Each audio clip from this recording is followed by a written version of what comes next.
జనాన్ని నమ్మించి నట్టేట ముంచిన చంద్రబాబు ప్రభుత్వం ఆయన ఎప్పటిలాగే ఎన్నికల్లో హామీలు ఇవ్వటం, ఆ తర్వాత అధికారంలోకి వచ్చిన తర్వాత ప్రజల్ని ఎలా మోసం చేస్తాడో ఈ బడ్జెట్ లో మీరు చూస్తే ఆయన తన ఇచ్చిన హామీల్ని ఎలా గాలికి వదిలేశాడో స్పష్టంగా అర్థమవుతుంది.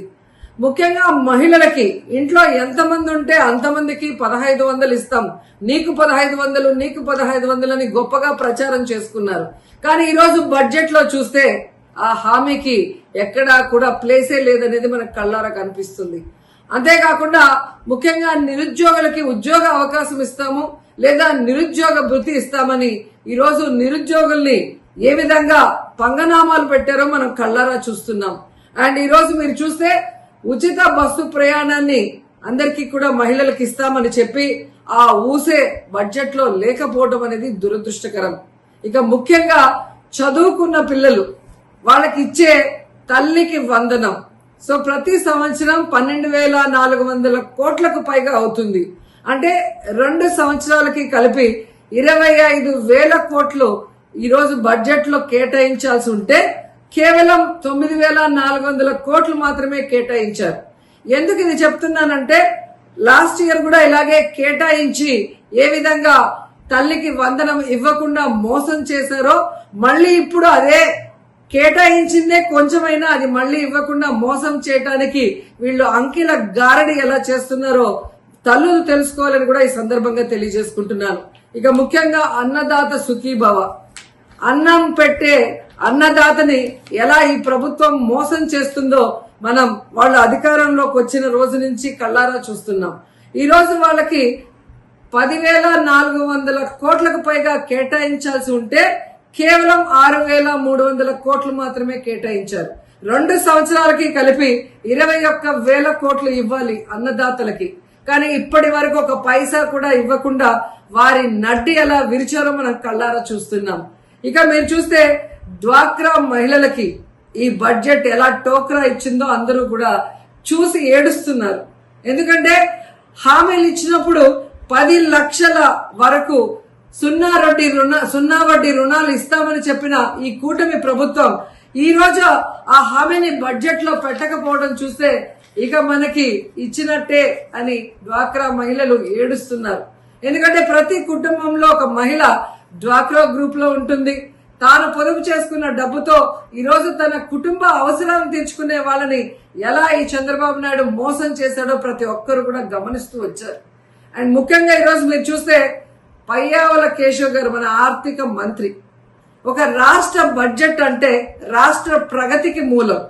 అలాంటి బడ్జెట్ ని ఏ విధంగా పాజిటివ్ నోట్ తో ఇంట్రడ్యూస్ చేయాల్సింది పోయి ఒక నెగటివ్ నోట్ తో ఆయన ఇంట్రడ్యూస్ చేయడం చూస్తుంటే ఈ రాష్ట్ర ప్రభుత్వం, కూటమి ప్రభుత్వం ఏ విధంగా ప్రతికూల ధోరణితో ముందుకు వెళ్తుందో మనం అర్థం చేసుకోవాలి. ఎందుకంటే ఆర్థిక మంత్రి తన ప్రసంగంలో నీతి ఆయోగ్ చెప్పినట్టు రాష్ట్ర రుణ పరిమితి 0గా మారింది అన్నారు. మరి అదే మంత్రి ముగుస్తున్న ఆర్థిక సంవత్సరానికి 1,00,000 కోట్ల అప్పులు చేశాము, ప్రస్తుత ప్రవేశపెట్టిన ఈ బడ్జెట్ అంచనాల మేరకు ఇంకా 75,000 పైచిలుకు కోట్ల రూపాయల్ని అప్పులు చేయబోతున్నామని ఎలా ధైర్యంగా చెప్పారో ఆయన ఈ రాష్ట్ర ప్రజలకు చెప్పాల్సిన అవసరం ఉందని కూడా ఈ సందర్భంగా తెలియజేసుకుంటున్నాను. ముఖ్యంగా మన రాష్ట్రంని ఈరోజు మీరు చూస్తే హిరోషిమా నాగసాకితో రాష్ట్రాన్ని పోలిస్తే ఎవరైనా పెట్టుబడులు ఈ రాష్ట్రానికి వస్తారా? ఈ రాష్ట్రాన్ని బాగు చేయాలనుకుంటున్నారా, సర్వనాశనం చేయాలనుకుంటున్నారా అనేది ఆయన చెప్పాల్సిన అవసరం ఉంది. ఎందుకంటే ఈరోజు పయ్యావుల కేశవ్ గారు చంద్రబాబు నాయుడు గారిని ఇంప్రెస్ చేయడానికి, భజన చేయడానికే సమయం అంతా కూడా వెచ్చిస్తున్నారు తప్ప తను పెట్టే బడ్జెట్ ఈ రాష్ట్రానికి రాష్ట్ర ప్రజలకి ఉపయోగపడే విధంగా పెట్టాలి అన్న దాని మీద ఆయనకి కాన్సన్ట్రేషన్ లేదు అనేది మనం ఆ బడ్జెట్ ప్రసంగం చూస్తేనే అర్థమవుతుంది. వాళ్ళ అధికారంలోకి వచ్చి 9 సంవత్సరాలు అవుతున్నా ఇంకా జగన్మోహన్ రెడ్డి గారి మీద దుమ్మెత్తి పోయటం, అబద్ధాలు చెప్పడం తప్ప మేము అధికారంలోకి వచ్చాక ఏం చెప్పాం, ఏం చేస్తున్నాం, దానికి ఎంత బడ్జెట్ కేటాయించాము అని చెప్పకపోవడం సిగ్గు చేయటని కూడా ఈ సందర్భంగా తెలియజేసుకుంటున్నారు. ఎందుకంటే చంద్రబాబు నాయుడు ముఖ్యమంత్రిగా దిగిపోయే నాటికి, జగన్మోహన్ రెడ్డి గారు ముఖ్యమంత్రిగా ప్రమాణ స్వీకారం చేసే నాటికి రాష్ట్రం ఖజానాలో 100 కోట్లే ఉంది. కానీ ఏ రోజు జగనన్న నెగటివ్ గా మాట్లాడలేదు. మేము చేయలేము, రాష్ట్రం అప్పుల్లో ఉందని చేతులెత్తేయలేదు. చక్కగా రాష్ట్రాన్ని పరిపాలించాడు, సంపదని సృష్టించాడు. తనిచ్చిన ప్రతి వాగ్దానాన్ని 99% ఏ విధంగా అమలు చేశారో ఈ రాష్ట్ర ప్రజలందరూ కూడా గమనించారు. కానీ మీరు, నేను కేంద్రంలో చక్రం తిప్పాను, నాకు ఇన్ని సంవత్సరాల అనుభవం ఉంది, విజన్ ఉంది, విస్తరాకుల కట్టుంది అని చెప్పిన మీరు రాష్ట్రంలో ఎన్ని అప్పులు ఉన్నాయి, రేపు అధికారంలోకి వస్తే ఏం చేయగలము, ఎంత చేయగలము అని తెలీదా? తెలియకుండానే మీరు హామీలు ఇచ్చారా? ఈరోజు 1వ తారీఖు ఏం జరిగినా జరగకపోయినా, ఏం వచ్చినా రాకపోయినా 1వ తారీఖు మాత్రము టైంకి మా పెన్షన్లు మాకు వస్తాయి, మా జీతాలు మాకు వస్తాయనే ఒక నమ్మకాన్ని ఈరోజు ఈ రాష్ట్రంలో మా ప్రభుత్వము ప్రజలందరికీ కూడా కలిగడం జరిగింది. గతంలో వైసీపీ పార్టీ అధికారంలో ఉన్నప్పుడు పెన్షన్లు వస్తాయా రా అని పక్కన పెడితే, వాళ్ళ పెన్షన్లు ఎప్పుడు పీకేస్తారో, జీతాలు రాకుండా ఉద్యోగస్తులు ఎట్లా ఇబ్బందులు పెట్టారనేది కూడా మనం ఇంకా మర్చిపోలేదు. ఈరోజు చంద్రబాబు నాయుడు గారు అధికారంలోకి ఎన్డీఏ ప్రభుత్వం వచ్చిన తర్వాత రాష్ట్రంలో లోటు బడ్జెట్ ఉన్నా కూడా వైసీపీ నాయకులు చేసిన అప్పులు ఆ భారం అంతా మన మీద పెట్టినా కూడా ఎక్కడ కూడా ప్రజలు ఇబ్బంది పడకూడదు అని చెప్పి 1వ తారీఖు పెన్షన్లు ఇవ్వడం ఎంత కష్టం అనేది, అది కూడా వాలంటీర్ సిస్టము లేకుండా అధికారులతో ఏ విధంగా 1వ తారీఖు టైంకి రాష్ట్రం మొత్తం కూడా ఒకే రోజు పెన్షన్లు పంచడం అనేది అంత ఆషామాషి కాదు. అదేవిధంగా ఉద్యోగస్తులు వాళ్ళని కేవలము పనులు చేయించుకోవడానికి ఉపయోగించుకొని జీతాలు ఇచ్చే టైంకి రాష్ట్రంలో లోటు బడ్జెట్ ఉందని వంకతో వాళ్ళని ఇబ్బంది పెట్టే కార్యక్రమాలు చేయకుండా 1వ తారీఖు వాళ్ళకి జీతాలు కూడా టైంకి వేసి వాళ్ళని, వాళ్ళ కుటుంబాలని ఈరోజు ఆదుకున్న ప్రభుత్వం ఏదైనా ఉంది అంటే అది కేవలం ఎన్డీఏ ప్రభుత్వం అని చెప్పి ఈరోజు గర్వంగా మేమందరం కూడా చెప్పుకోగలుగుతున్నాం. ఈరోజు వైసీపీ నాయకులు ఎంతసేపు వాళ్ళకి ఇప్పుడు ఏం చేయాలో తెలియట్లేదు, ఏం మాట్లాడాలో తెలియట్లేదు, ఎట్లా స్పందించాలో తెలియట్లేదు. కావాలనే ఇష్టం వచ్చినట్టు ఏదో ఇంకా అప్పుడప్పుడు మనము మీడియా ముందు కనిపించకపోతే మనల్ని మర్చిపోతారు, మన నాయకుల సంగతి వాళ్ళ చుట్టూ తిరిగే వాళ్ళు కూడా మర్చిపోతారేమో అని చెప్పి అప్పుడప్పుడు వచ్చి హడావిడి చేయడం తప్ప, ఈరోజు సూపర్ 6 మీకన్నా ఎక్కువ నమ్మకము ప్రజలు ఈరోజు మా మీద పెట్టుకున్నారు కాబట్టే ఈరోజు మాకు ఇంత పెద్ద స్థాయిలో గెలిపించి మమ్మల్ని అధికారంలో కూర్చోబెట్టినారు. మీకు ప్రశ్నించే హక్కు కూడా లేకుండా మేం చేసింది కాదు. ప్రతిపక్ష హోదా ఇవ్వండి ఇవ్వండి ఇవ్వండి అని చెప్పి మొత్తుకుంటున్నారు. ప్రతిపక్ష హోదా ఇవ్వాల్సింది ఎవరండి? ఎక్కువ శాతము గెలిపించి సీట్లు ఇవ్వాల్సింది ఎవరండి? ప్రజలు చీగొట్టి అసహించుకొని మీకు ప్రతిపక్ష హోదా కూడా మీరు పనికిరారు, మా తరపున అంటే ప్రజల తరపున ప్రశ్నించే అవకాశం కూడా మీకు ఇవ్వమని చెప్పి ఈరోజు మిమ్మల్ని ఒక సీదా సాదా ఎమ్మెల్యేలుగా మిమ్మల్ని అసెంబ్లీలో కూర్చోబెట్టినారు. ముఖ్యమంత్రి హోదా నుంచి మిమ్మల్ని కేవలం ఒక ఎమ్మెల్యే స్థాయిలో మిమ్మల్ని కూర్చోబెట్టినారంటే ప్రజలకి మీ మీద నమ్మకం పోయేలాగా మీరు చేసుకున్నారు. ఈరోజు బడ్జెట్ గురించి మాట్లాడుతున్నారు. ఏ రోజైనా ఈ 5 సంవత్సరాల్లో ఎప్పుడైనా వైసీపీ అధికారంలో ఉన్నప్పుడు ఏ రోజైనా బడ్జెట్ పెట్టినప్పుడు డిస్కషన్ ఎక్కడైనా జరిగిందా?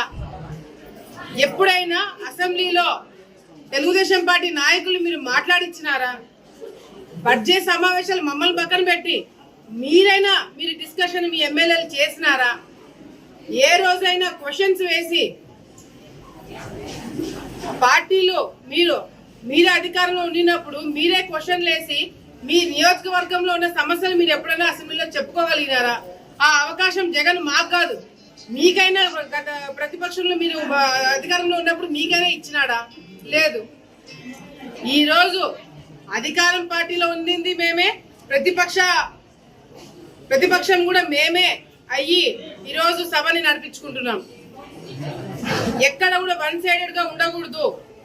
నియోజకవర్గంలో ఉండే సమస్యలు కావచ్చు, జిల్లాలో ఉన్న సమస్యలు కావచ్చు, రాష్ట్రంలో ఉన్న సమస్యలు మనమే గొప్పలు చెప్పుకోవడం కాదు, ప్రతిపక్షం కూడా ఉండాలని చెప్పి మేమే ఈరోజు ప్రతిపక్షం అయినాము. మేమే అధికారం పార్టీ, మేమే ప్రతిపక్షము. ఈరోజు రాష్ట్రం గురించి గతంలో ఆలోచించింది మేమే, ఆలోచించబోయేది కూడా మేమే. పనులు గతంలో చేసింది మేమే, చేయబోయేది కూడా మేమే. మీరు కేవలం జస్ట్ అట్లా పక్కన నిల్చొని చూస్తూ ఉండండి.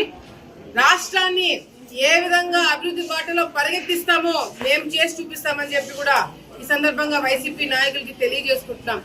పాపం మొన్న జగన్మోహన్ రెడ్డి గారు ఆయన ఎమ్మెల్యేలను తీసుకుని వచ్చినాడు. ఎంతసేపు ఉండగలిగినాడు ఎమ్మెల్యేలు తీసుకొచ్చి? ఎమ్మెల్యేలు ఎమ్మెల్సీలు వచ్చి ఎంతసేపు అసెంబ్లీలో కూర్చోగలిగినారండి? అసలు బడ్జెట్ లో ఏం పెట్టినారు? గవర్నర్ గారు ఏం మాట్లాడుతున్నారు? ఆయన ఒక పేజీ చదివే లోపలనే అసెంబ్లీ మొత్తం అల్లా కల్లోలం చేసేసినారు.